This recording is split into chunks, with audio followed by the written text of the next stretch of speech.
Welcome to my channel. तो अब हम लोग जल्दी से दूसरा टॉपिक स्टार्ट कर रहे हैं, रिफ्रैक्शन। और इसमें रिफ्रैक्शन आपका प्लेन सरफेस से भी स्फेरिकल सरफेस, फिर उसके बाद से लेंस हम पढ़ेंगे और फिर इसी में हम लोग प्रिज्म को भी पढ़ेंगे। ठीक है, तो जल्दी से हम लोग स्टार्ट करते हैं। तो सबसे पहले हम लोगों को लॉ ऑफ रिफ्रैक्शन पढ़ना है, लेकिन उसके भी पहले हम लोग एक बार जल्दी से देख लेते हैं एब्सोल्यूट रिफ्रैक्टिव इंडेक्स क्या होता है। तो जैसा आपको दिख रहा है, absolute refractive index is equal to speed of light in air और vacuum divided by speed of light in medium. ठीक है, तो सी बाई वी। ठीक है, सी बाई वी। तो v is equal to c by mu लिख सकते हो, या आप कह सकते हो v is inversely proportional to mu. और ये हम लोग वेव के इक्वेशन से देखे थे कि v is equal to lambda into frequency. यानी आप ये तो जानते हो ना कि एक मीडियम से दूसरे मीडियम में अगर लाइट प्रोपोगेट हो रहा है तो उसका फ्रीक्वेंसी कांस्टेंट होता है। ठीक है ना, फ्रीक्वेंसी कांस्टेंट होता है। क्यों? क्योंकि फ्रीक्वेंसी किसका फ्रीक्वेंसी किस पे डिपेंड करता है? तो फ्रीक्वेंसी डिपेंड करता है हमारा सोर्स पे। ठीक है ना, तो एक मीडियम से दूसरे मीडियम में अगर हम लाइट को लेके जा रहे हैं तो सोर्स तो चेंज हो नहीं रहा है। ठीक है, तो इसलिए फ्रीक्वेंसी आपका कांस्टेंट हो गया। और फ्रीक्वेंसी कांस्टेंट है यानी कि जो आपका स्पीड है ये डायरेक्ट प्रोपोर्शनल टू लेमडा। तो ये इक्वेशन 1 और ये इक्वेशन 2 से आप लिख सकते हो कि v is directly proportional to lambda is inversely proportional to mu. ठीक है, देखो एक चीज़ और कि जिस मीडियम का रिफ्रैक्टिव इंडेक्स ज़्यादा है, ठीक है ना, अगर मान लो mu 1 is greater than mu 2 है, तो म्यू 1 को हम लोग कहते हैं डेंसर मीडियम, डेंसर या ऑप्टिकली डेंसर मीडियम। और म्यू 2 को हम क्या कहते हैं? Rarer medium. ठीक है, तो म्यू 2 हमारा हो जाएगा रेयरर मीडियम। तो आप यहाँ से कोरिलेट अगर करो तो रेयरर मीडियम में स्पीड ऑफ लाइट क्या होता है? ज़्यादा। ठीक है ना, इन्वर्सली प्रोपोर्शनल है। तो रेयरर मीडियम में स्पीड ऑफ लाइट क्या हो जाएगा? ज़्यादा। डेंसर मीडियम में जो हमारा स्पीड क्या हो जाएगा? कम। सेम वेवलेंथ के साथ भी कह सकते हो कि वेवलेंथ भी हमारा रेयरर मीडियम में ज़्यादा और डेंसर मीडियम में कम होता है। ठीक है, तो अब हम जल्दी से चलते हैं फिर अब आपका लॉ ऑफ रिफ्रैक्शन पे। तो आप जानते हो रिफ्रैक्शन में कि कोई भी रे अगर एक मीडियम से दूसरे मीडियम में जा रही है, ठीक है, तो अपने ओरिजिनल पाथ से क्या हो जाता है? डेविएट। इसी को हम कहते हैं रिफ्रैक्शन। और रिफ्रैक्शन में दो लॉ है। पहला लॉ है incident ray, refracted ray and normal lies on the same plane. ठीक है, at the point of incidence. और दूसरा ये है स्नेल्स लॉ, जिसको हम जानते हैं स्नेल्स लॉ से। तो sine i by sine r is equal to constant, और ये म्यू 2 बाई म्यू 1।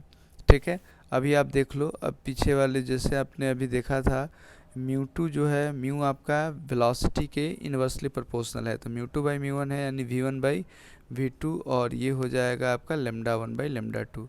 तो ये हम लोग लिख सकते हैं ये स्नेल्स लॉ। ठीक है, चलिए अब आप अगर यहाँ पे देखो इन दोनों को कोरिलेट करें अगर हम, तो लिख सकते हैं कि mu 1 sine i is equal to mu 2 into sine r. ठीक है, इसका क्या मतलब है कि देखो एक मीडियम का रिफ्रैक्टिव इंडेक्स और उधर का ही एंगल ऑफ इंसिडेंस, इनका मल्टीपल क्या होगा? कांस्टेंट होगा। और मल्टीपल कांस्टेंट होगा, इसका मतलब अगर कोई भी रे है एक से ज़्यादा बार क्या हो रहा है?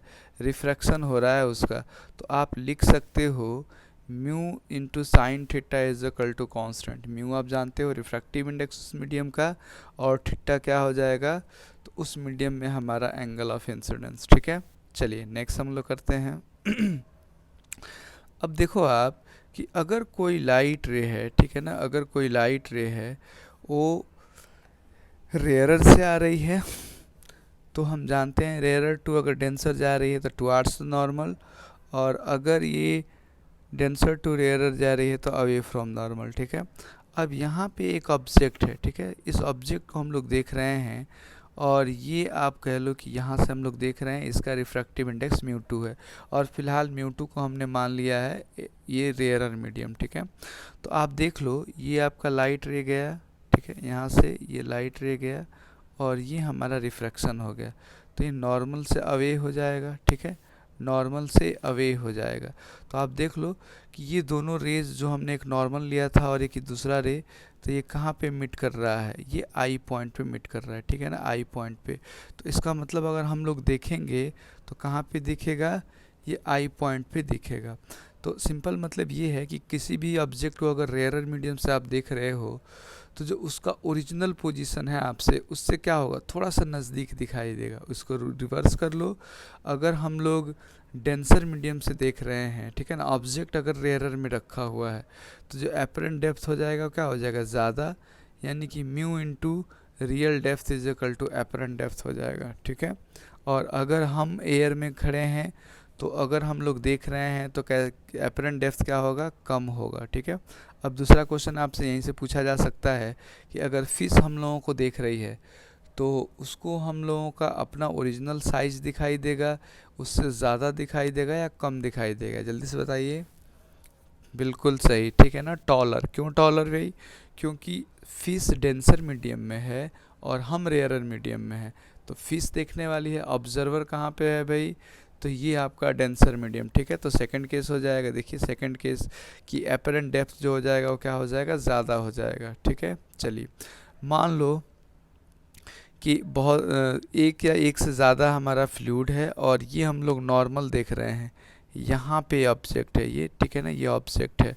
तो अगर आप सामने से देख रहे हो, यानी कि आप जो रेज ले रहे हो कौन सा ले रहे हो, पैरेक्सियल रेज, तो इसके लिए जो एपरेंट ये जहाँ पे दिखेगा d1/μ1, देख लो जिस ये μ1 का डेप्थ क्या है d1, तो d1 को μ1 से डिवाइड करो, d2 μ3, d2 को μ2 से। अगर मान लो यहाँ पे ये μ3 हो जाता और ये d3 हो जाता तो क्या करते, d3/μ3, ठीक है।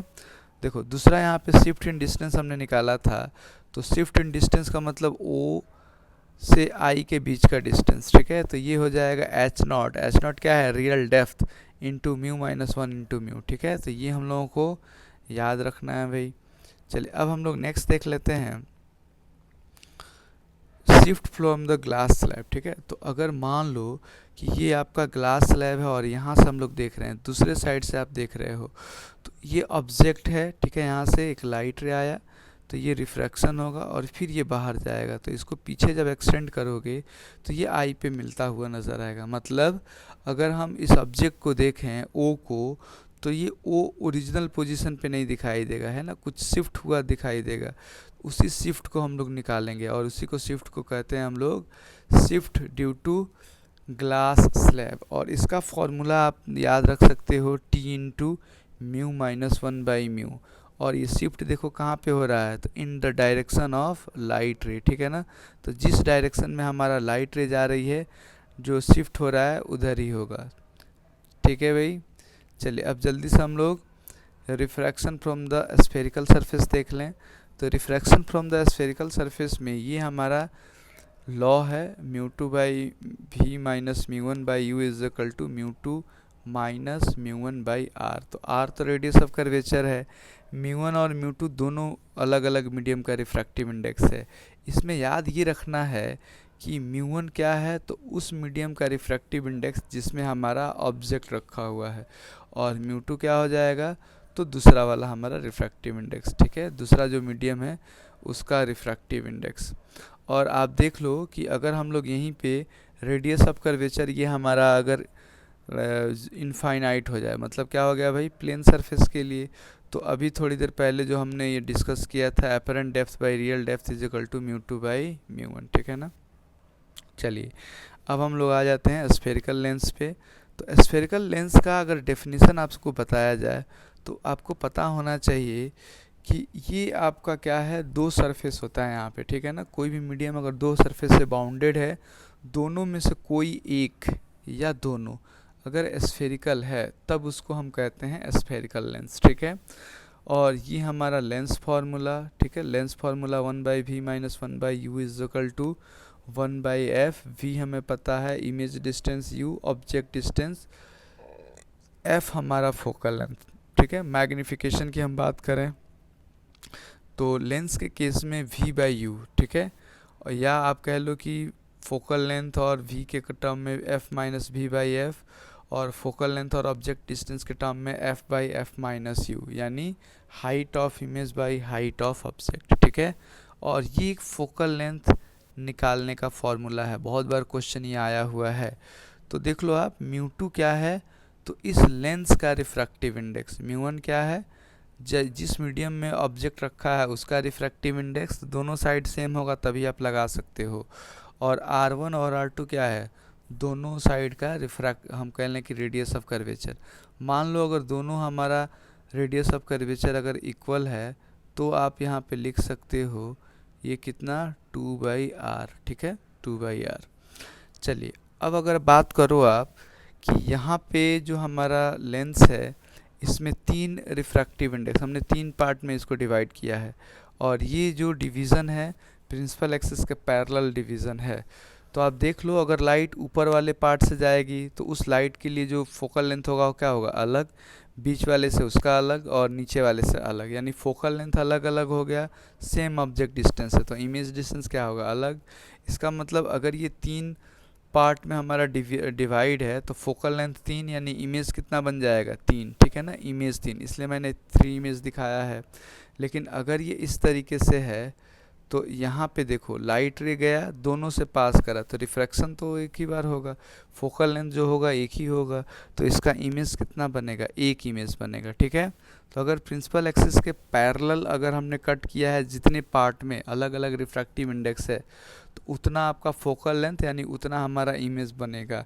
और अगर प्रिंसिपल एक्सिस के परपेंडिकुलर डायरेक्शन में अगर हमने कट करा है तो आपका फोकल लेंथ एक ही होगा, यानी कि फिर जो इमेज बनेगा वो सेम ही बन जाएगा, ठीक है, एक ही इमेज बनेगा। चलिए अब हम देख लेते हैं साइन कन्वेंशन। तो जो आपका मिरर में था वही सेम आपका यहाँ पे भी साइन कन्वेंशन है। ऑप्टिकल सेंटर को ओरिजिन मानते हैं, डायरेक्शन ऑफ इनकमिंग रेज को पॉजिटिव लेते हैं हम लोग, ठीक है। तो कन्वेक्स लेंस के लिए हमारा u हमारा क्या हो जाएगा, नेगेटिव। u तो किसी के लिए भी नेगेटिव आप ले सकते हो, u देख लो दोनों के लिए नेगेटिव है। और लेंस के लिए, कन्वेक्स लेंस के लिए फोकल लेंथ पॉजिटिव, कनकेव के लिए नेगेटिव। आप ऐसे भी याद रख सकते हो, लेंस हो या मिरर हो, कनकेव है तो फोकल लेंथ नेगेटिव, कन्वेक्स है तो फोकल लेंथ पॉजिटिव, ठीक है। चलिए नेक्स्ट हमारा टॉपिक है, हम लोग पावर की बात कर लें। तो ये पावर ऑफ द लेंस क्या होता है, 1 बाई फोकल लेंथ, लेकिन फोकल लेंथ किस में होना चाहिए, मीटर में, ठीक है। तो इसका SI यूनिट जो पावर का होता है वो क्या होता है, डायोप्टर। इसको कैपिटल D से रिप्रेजेंट करते हो, या देख लो 1/f, तो f का ये तो फोकल लेंथ है और इसका SI यूनिट क्या होगा, मीटर, तो मीटर का पावर -1, ये दोनों हमारा SI यूनिट है पावर का। चलो तो एक चीज़ और आपको याद रखना है कि कनकेव लेंस का जो पावर होता है वो नेगेटिव है ना, अभी फोकल लेंथ देखा था हमने नेगेटिव, इसलिए पावर भी नेगेटिव। और कन्वेक्स में लेंस का जो पावर होगा वो क्या हो जाएगा, पॉजिटिव हो जाएगा, ठीक है। चलिए अब मान लो कि एक से ज़्यादा अगर हमारा लेंस है ये कांटेक्ट में रखा हुआ है, वेरी क्लोज कांटेक्ट, तो जो पावर होगा वो क्या हो जाएगा, ऐड हो जाएगा। यानी फोकल लेंथ अगर आपको निकालना होगा तो आप ऐसे निकाल सकते हो।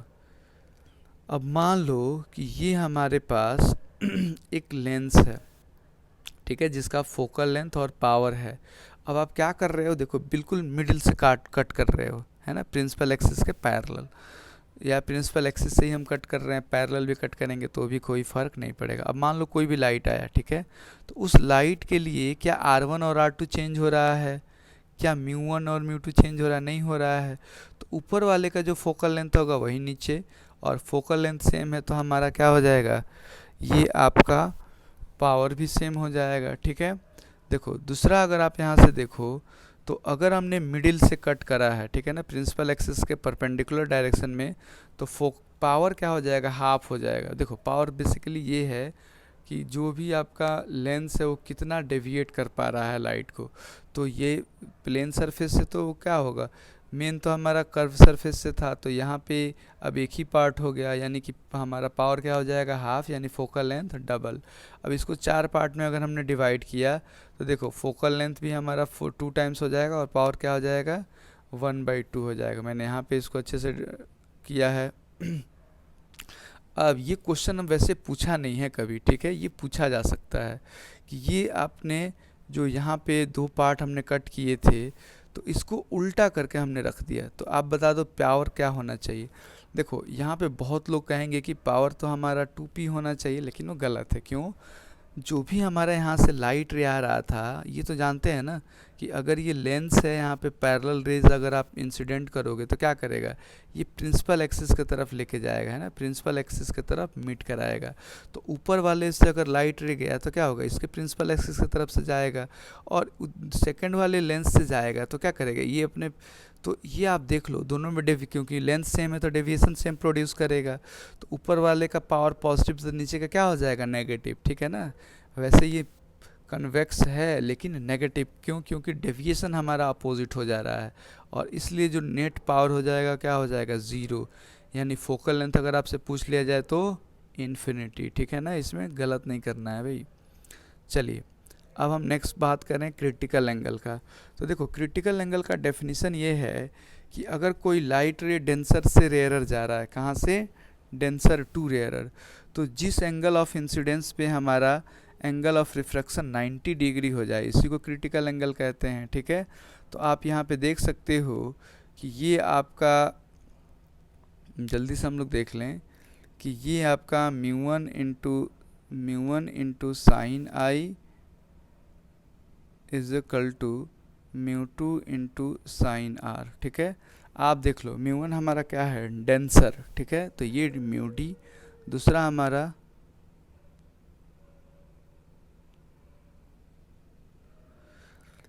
तो ये μd, और ये साइन थीटा सी हम कर लें, μ2 को क्या है, म्यू रेयरर, और ये साइन 90 तो हम जानते हैं 1, तो इसका मतलब आप देख लो साइन थीटा से कितना आ गया, mu rarer by mu denser, ठीक है। तो ये आप याद रख सकते हो, या वैसे भी ये आप याद रख सकते हो कि साइन थीटा का मैक्सिमम वैल्यू क्या होता है, ये 1 होता है, यानी 1 से हमेशा क्या होगा, छोटा होगा। म्यू रेयरर है ऊपर, यानी कि म्यू का वैल्यू कम। अगर म्यू डेंसर अगर हम ऊपर ले लेंगे, यानी साइन थीटा का वैल्यू 1 से ज़्यादा, जो कि पॉसिबल नहीं है, ठीक है। तो ये sine theta c mu rarer by mu denser. और जो हम लोग रिफ्रैक्टिव इंडेक्स पढ़े थे तो क्या था, mu is inversely proportional to speed या इन्वर्सली प्रोपोर्शनल टू लैम्डा। तो अगर म्यू रेयरर है यानी कि velocity of light in denser medium divided by velocity of light in rarer medium is equal to wavelength in denser medium divided by wavelength in rarer medium, ठीक है। तो ये हम लोग याद रख सकते हैं। इस पर क्वेश्चन ऐसे पूछा नहीं गया है लेकिन पूछा जा सकता है, आपको वेवलेंथ के टर्म में आपसे पूछ लिया जाए। चलिए अब हम बात करते हैं कि ये जो लाइट रे था, ये हमारा एंगल ऑफ इंसिडेंस से अगर ज़्यादा हो जाएगा तो क्या होगा। मान लो ये आपका आई है जो कि क्रिटिकल एंगल से भी ज़्यादा है, तो आप देख लो एंगल ऑफ रिफ्रैक्शन ज़्यादा होगा, यानी जिस मीडियम से हमने इसको इंसिडेंट किया है उसी मीडियम में वापस आ जाएगा। क्या इसी को हम रिफ्लेक्शन कहते हैं? तो बिल्कुल इसको रिफ्लेक्शन कहते हैं हम लोग, ठीक है। और इस केस में देखो इवन ये बाउंड्री जो है ना, यहाँ पे कोई मिरर नहीं है, लेकिन ये बाउंड्री किसके जैसा बिहेव करेगा, मिरर के जैसा बिहेव करेगा, ठीक है ना। तो इसी को हम कहते हैं टोटल इंटरनल रिफ्लेक्शन। तो आप ये देख लो टोटल इंटरनल रिफ्लेक्शन का कंडीशन क्या है कि जो रे है हमारा डेंसर टू रेयरर जाना चाहिए, और एंगल ऑफ इंसिडेंस क्या होना चाहिए, क्रिटिकल एंगल से ज़्यादा होना चाहिए। तब जो हमारा बाउंड्री है वो किसके वजह से बिहेव करता है, तो ये बिहेव करता है हमारा मिरर के जैसा, और लॉ ऑफ रिफ्लेक्शन फिर वहाँ पे फॉलो हो जाएगा। चलिए ये एक टॉपिक बहुत अच्छा टॉपिक है, इसको हम लोगों को याद रखना होता है। हम जानते हैं कि साइन थीटा सी इज़ 1/μ अगर रेयरर आपका एयर है, और ये आप जानते हो lambda is inversely proportional to mu. तो विग्योर में आप देखिए ये तो हमें पता है ना कि वेवलेंथ सबसे ज़्यादा रेड का मतलब डाउनवर्ड वेवलेंथ हमारा इंक्रीज़ कर रहा है। अब देख लो इस इक्वेशन से अगर आप करो तो म्यू का वैल्यू क्या हो रहा है, अपवर्ड में ग्रेटर है। या आप फिर अब साइन थीटा सी से बात करो तो ये क्रिटिकल एंगल क्या हो रहा है, डाउनवर्ड मूव कर रहा है, ठीक है। तो आप देख लो इसका मतलब ये है कि वाइट लाइट में अगर हम बात करें तो रेड का क्या होगा, क्रिटिकल एंगल मैक्सिमम, और वायलेट का मिनिमम हमारा क्रिटिकल एंगल होगा। यही हमें याद रखना है। तो जैसे मान लो कि ये क्वेश्चन आपसे दिया गया है, इस पे बहुत सारे क्वेश्चन आप कर सकते हो कि एक वाइट लाइट है और ये ग्रीन लाइट यहाँ पे क्या हो जा रहा है उसका 90 डिग्री पे, ठीक है ना। ये मतलब ग्रीन लाइट के लिए ये हमारा एंगल जो है ना एंगल ऑफ क्रिटिकल एंगल है। तो आपको बताना है कि किस जो रे का TIR होगा और किस रे का रिफ्रैक्शन होगा। तो आप देख लो ये ग्रीन है, तो ग्रीन के ऊपर वाला जो भी क्रिटिकल एंगल होगा उनका क्या होगा, कम होगा। मतलब अगर हम ब्लू के लिए बात करें तो ये क्रिटिकल एंगल जो हमारा आया था मान लो 40 डिग्री है, तो इसका तो 40 डिग्री से कम होगा। मतलब उसके लिए जो आपका वाइट लाइट में तो सारे लाइट हैं, तो ब्लू लाइट के लिए, इंडिगो और वायलेट के लिए ये कौन सा एंगल हो जाएगा, क्रिटिकल एंगल से ज़्यादा, मतलब इनका TIR हो जाएगा, यानी नीचे वाले का क्या हो जाएगा, रिफ्रैक्शन, ठीक है। तो इससे आप एक चीज़ और याद रख सकते हो कि मान लो यहाँ पे ग्रीन के जगह पे मैंने येलो दे दिया होता, क्या, येलो। तो येलो पे एक लाइन ड्रॉ करो, येलो के ऊपर जो होगा उसका TIR, नीचे वाले का रिफ्रैक्शन, ठीक है। ये अच्छा ट्रिक हो गया, तो ये आप याद रख सकते हो। चलिए नेक्स्ट हम बात करें प्रिज्म की, ठीक है। तो प्रिज्म में हम लोग जानते हैं कि जो A है angle of prism, I angle of incidence, E angle of exit और डेल्टा हमारा एंगल ऑफ डेविएशन, ठीक है। तो अगर हम बात करें यहाँ पे A is equal to R1 plus R2, ठीक है, और delta is equal to I plus E minus A, और स्मॉल एंगल हो तो आप म्यू माइनस 1 इंटू ए लिख सकते हो। देखो कैसे, आई जो आपका है, तो आई हम लोग यहाँ पे स्नेल्स लॉ लिखें, बेसिकली स्नेल्स लॉ, तो mu 1 sine i is equal to mu 2 sine r, ठीक है। अच्छा अब देखो आई की अगर हम बात करें, ये 1 हो गया और ये साइन आई के बराबर हो जाएगा। म्यू 2 हम लोग बात करें तो म्यू 2 हम लोग ले लें म्यू, और ये साइन आर, तो साइन आर क्या हो जाएगा, आपको पता है साइन आर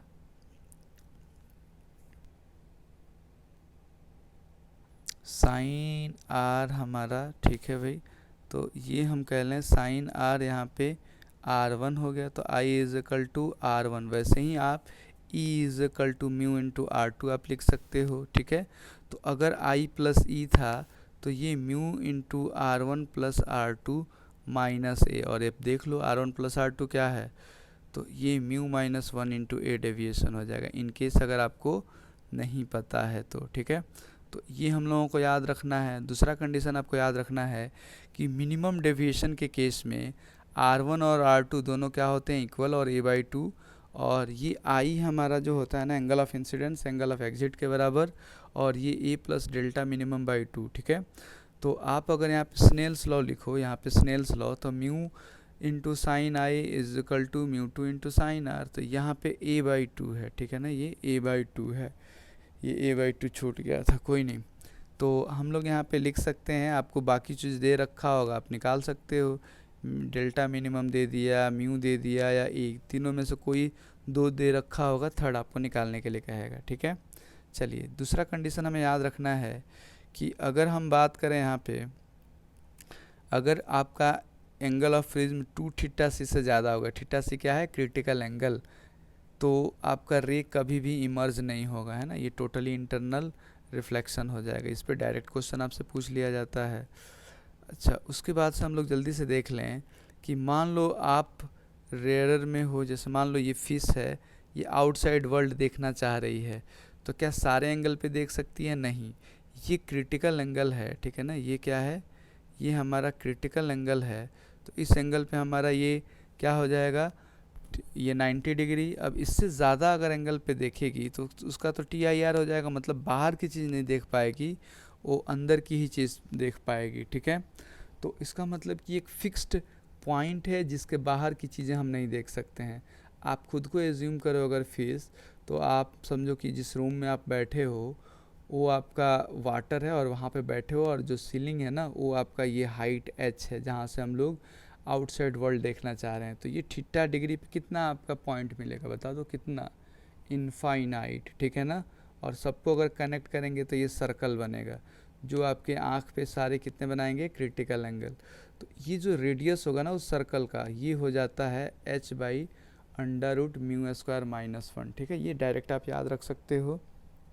चलिए अब अगर हम यहाँ पे देखें तो आप ये कह सकते हो कि डिस्पर्सन में कि अगर जैसे कोई प्रिज्म के थ्रू अगर हम वाइट लाइट को पास कर रहे हैं तो जो डिफरेंट कलर की लाइट्स हैं वो क्या हो जाती हैं, डिस्पर्स हो जाती हैं, अलग अलग डेविएशन होता है, इसी को हम कहते हैं डिस्पर्सन। ठीक है, डेविएशन का भी हमने फॉर्मूला आपको देखा था, μ-1 × A।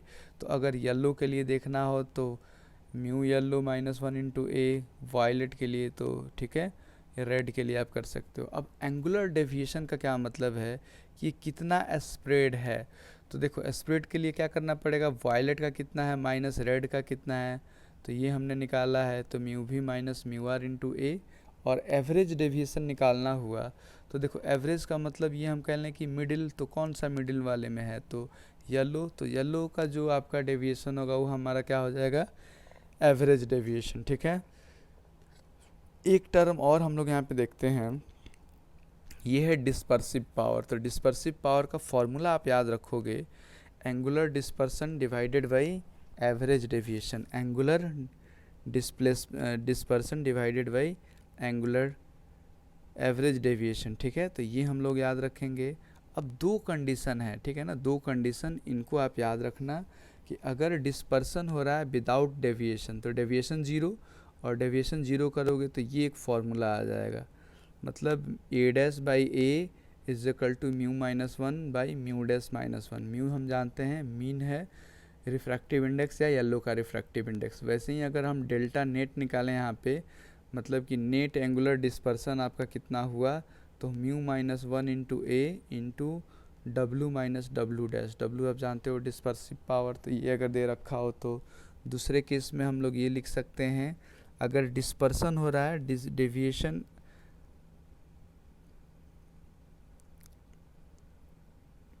डेविएशन हो रहा है विदाउट डिस्पर्सन, तो W'/W, W क्या है आपका, दूसरे जो हमारा प्रिज्म है उसका डिस्पर्सिव पावर, ठीक है, डेविएशन उसका डेल्टा से हम लोग बता सकते हैं। तो ये दोनों कंडीशन आप लोग याद रखोगे। ठीक है, इस पे क्वेश्चन अक्सर पूछा जाता है। तो चलिए, तो this is the last topic हम लोगों का, ये डिस्प्लेसमेंट मेथड, जिससे हम लोग जो हमारा कन्वेक्स लेंस है उसका हम लोग इमेज उसका फोकल लेंथ हम लोग निकालेंगे। ठीक है, तो आप देख लो यहाँ पे दो चीज़ दे रखा होता है। पहला कि जो ऑब्जेक्ट और स्क्रीन के बीच का डिस्टेंस D, और जो दो लोकेशन है हमारा लेंस का, ठीक है, जिसके लिए शार्प इमेज बन रहा है हमारा स्क्रीन पे इस ऑब्जेक्ट का, उसके बीच का डिस्टेंस यहाँ पे जो हमने x ले रखा है। ठीक है, तो ये दो चीज़ दे रखा होगा। और देखो एक और एजम्पशन है यहाँ पे कि d जो है ना should be greater than 4f। क्या होना चाहिए, d को 4f से ज़्यादा होना चाहिए। मान लो अगर d is less than 4f हो गया तो क्या होगा, तो इस कंडीशन में हमारा u का कोई भी u, या हम कह लें कि इस ऑब्जेक्ट का इमेज, शार्प इमेज इस स्क्रीन पे कभी भी नहीं बनेगा। ठीक है, तो नो पॉसिबिलिटी, मतलब कि किसी भी पोजीशन पे हम रख दें लेंस को, उसका इमेज इस स्क्रीन पे नहीं बन सकता है। ठीक है, तो फर्स्ट कंडीशन। दूसरा कंडीशन ये हो सकता है कि d = 4f। ठीक है, तो अगर d = 4f है तो आपका केवल एक ही लोकेशन मिलेगा, और ये लोकेशन हो जाएगा ऑब्जेक्ट से 2f डिस्टेंस पे हम लोग लेंस को रखें, तब ये आपका एक शार्प इमेज बनेगा स्क्रीन पे। और बाकी जितने भी कंडीशन हैं जो हमने ले रखा है d > 4f, तो उसके लिए कंडीशन में हमारा इस ऑब्जेक्ट का दो इमेज बनेगा। ठीक है ना, दो स्क्रीन पे शार्प इमेज बनेगा।